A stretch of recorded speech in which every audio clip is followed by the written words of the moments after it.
warahmatullahi wabarakatuh. Halo semuanya, perkenalkan nama saya Aliza Tasinul Adiba dengan NIM 612012304779, Prodi Manajemen Fakultas Ekonomi dan Bisnis Universitas Primagraha. Di video ini saya akan menjawab pertanyaan-pertanyaan ujian akhir semester mata kuliah Komunikasi Bisnis yang akan membahas bagaimana strategi komunikasi yang efektif untuk memperkenalkan produk ke pasar internasional yang memiliki budaya beragam, seperti pemilihan gaya komunikasinya, isi pesan yang disampaikan, dan mengadaptasi pesan tersebut dengan budaya di negara masing-masing. Baiklah, di sini sudah ada soal yang pertama. Langsung saja mari kita bahas.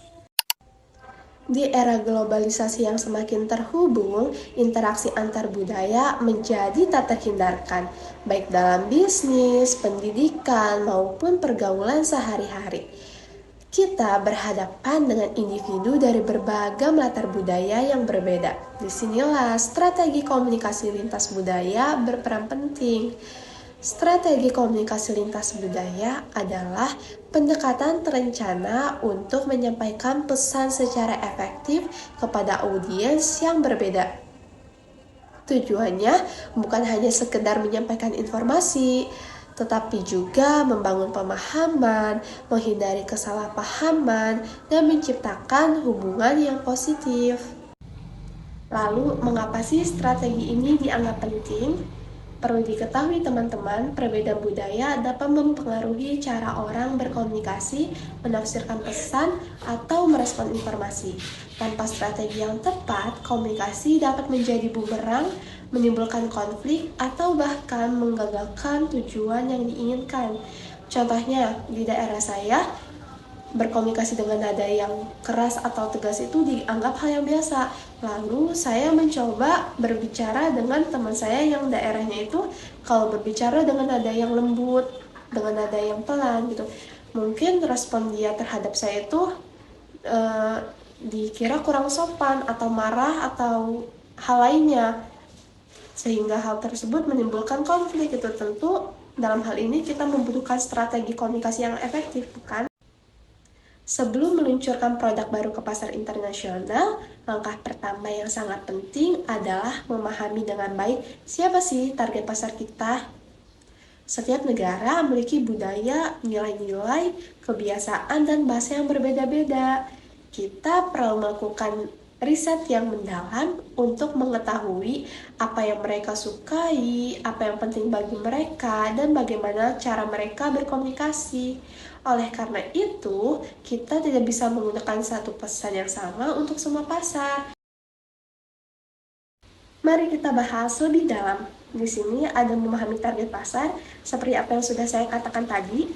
Sebelum meluncurkan produk baru ke pasar internasional, langkah pertama yang sangat penting adalah memahami dengan baik siapa sih target pasar kita. Bayangkan kamu mau kenalkan mainan baru ke anak-anak di seluruh dunia. Setiap anak punya kebiasaan bermain yang berbeda-beda kan? Ada yang suka mobil-mobilan, ada yang suka boneka, ada yang suka puzzle gitu. Nah, sama halnya dengan orang dewasa di berbagai negara. Mereka punya kebiasaan, selera, dan cara berpikir yang berbeda. Jadi kalau mau produk kita disukai banyak orang di seluruh dunia, kita harus pintar-pintar menyesuaikannya. Contohnya, kalau kita mau jual mainan mobil-mobilan, kita harus tahu dulu nih, negara mana yang anaknya suka jenis mobil apa gitu. Misalkan di negara Inggris tuh suka jenisnya mobil balap, sedangkan di negara Amerika itu sukanya yang truk gitu. Jadi harus bisa memahami target. Yang kedua di sini ada memilih saluran komunikasi yang tepat. Nah, setelah memahami target pasar kita juga perlu kan memilih saluran komunikasi untuk menjangkau mereka. Ada banyak pilihan saluran komunikasi seperti televisi, radio, media cetak, media sosial, influencer, atau bahkan acara-acara komunitas.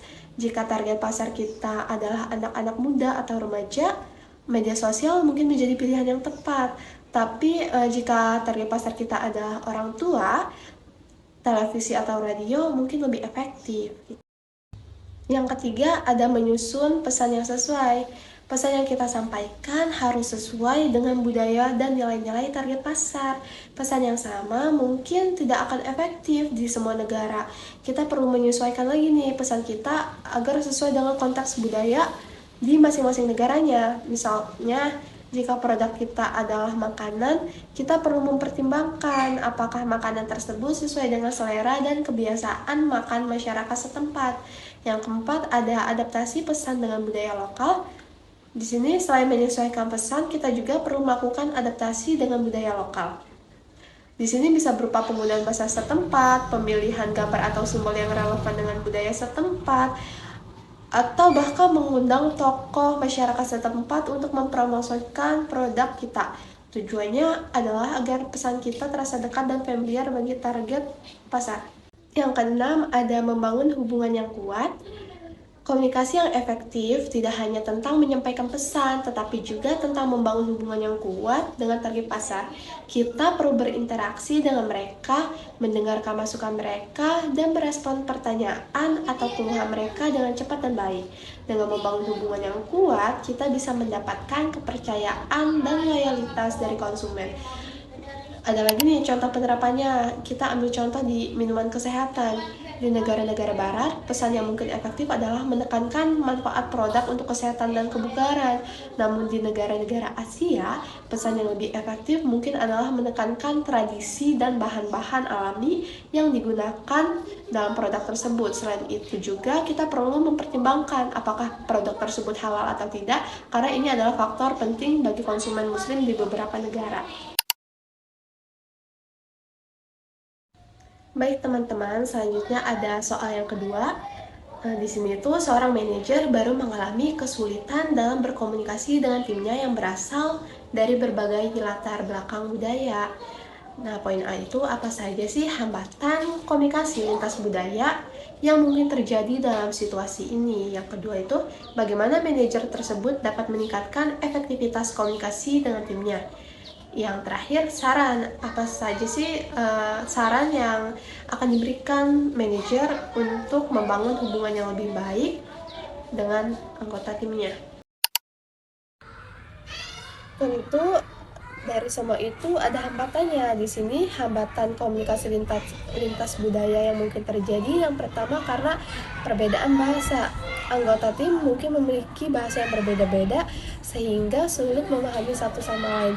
Bahkan jika semua orang memakai bahasa yang sama, aksen dan dialek yang berbeda dapat menjadi hambatan. Yang kedua, perbedaan nilai dan norma. Setiap budaya memiliki nilai dan norma yang berbeda tentang komunikasi. Misalnya, beberapa budaya mungkin lebih langsung dan terbuka, sementara yang lain lebih halus dan tidak langsung. Perbedaan ini dapat menyebabkan kesalahpahaman dan interpretasi yang salah. Selanjutnya, ada perbedaan gaya komunikasi. Beberapa budaya mungkin lebih suka komunikasi lisan, sementara yang lain lebih suka komunikasi tertulis. Beberapa budaya mungkin lebih suka komunikasi formal, sementara yang lain lebih suka komunikasi informal. Perbedaan ini dapat mempengaruhi bagaimana pesan disampaikan dan diterima. Dan yang terakhir itu perbedaan persepsi. Orang dari budaya yang berbeda mungkin memiliki persepsi yang berbeda tentang dunia dan orang-orang di dalamnya. Perbedaan ini dapat mempengaruhi bagaimana mereka menafsirkan pesan dan perilaku orang lain. Selanjutnya, saya juga sudah mempelajari cara meningkatkan efektivitas komunikasi. Yang pertama yaitu pelajari budaya tim. Manajer perlu meluangkan waktu untuk mempelajari budaya anggota timnya. Ini termasuk mempelajari bahasa, nilai, norma, dan gaya komunikasi mereka. Gitu. Yang kedua, gunakan bahasa yang jelas dan sederhana. Di sini juga manajer harus menggunakan bahasa yang jelas dan sederhana saat berkomunikasi dengan timnya. Hindari penggunaan jargon dan istilah teknis yang mungkin tidak dipahami oleh semua orang. Selain itu, dengarkan dengan aktif. Di sini, manajer harus mendengarkan dengan aktif apa yang dikatakan oleh anggota timnya. Ini berarti memberikan perhatian penuh pada pembicara, mengajukan pertanyaan klarifikasi, dan merangkum apa yang telah dikatakan. Lalu berikan umpan balik gitu. Manajer harus memberikan umpan balik yang konstruktif kepada anggota timnya. Umpan balik harus spesifik, tepat waktu, dan fokus pada perilaku, bukan kepribadian. Dan yang terakhir, gunakan berbagai saluran komunikasi. Manajer harus menggunakan berbagai saluran komunikasi untuk berkomunikasi dengan timnya. Ini termasuk email, pesan instan, pertemuan tatap muka, atau konferensi video. Nah, di sini juga ada saran untuk membangun hubungan yang lebih baik.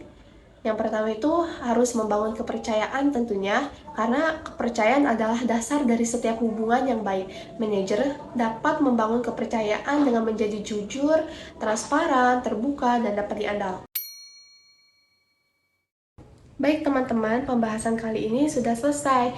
Jadi kesimpulannya, ketika mungkin kita seorang manajer dan kita ingin memperkenalkan produk kita ke pasar internasional, tentu kita harus mempunyai strategi. Salah satunya itu strategi komunikasi lintas budaya gitu. Mempelajari strategi komunikasi lintas budaya sangat penting nih, karena membantu seseorang berinteraksi secara efektif dengan individu dari latar belakang yang berbeda. Setiap budaya memiliki norma, nilai, dan cara berkomunikasi yang unik, sehingga pemahaman terhadap perbedaan ini dapat mencegah kesalahpahaman dan meningkatkan kerjasama. Komunikasi lintas budaya juga berperan dalam dunia profesional, terutama dalam lingkungan kerja global yang melibatkan kolaborasi dengan berbagai negara. Dengan memahami strategi komunikasi yang tepat, seseorang dapat membangun hubungan yang lebih baik, menyesuaikan gaya komunikasi dengan lawan bicara, serta menyampaikan pesan secara jelas dan sopan. Selain itu, kemampuan ini dapat memperluas wawasan dan meningkatkan rasa empati terhadap perbedaan budaya. Seseorang yang mampu berkomunikasi dengan baik dan berbagai konteks budaya akan lebih mudah beradaptasi, baik dalam kehidupan sehari-hari maupun dalam situasi bisnis atau akademik. Pemahaman ini membantu dalam negosiasi, penyelesaian konflik, dan menciptakan lingkungan yang lebih inklusif.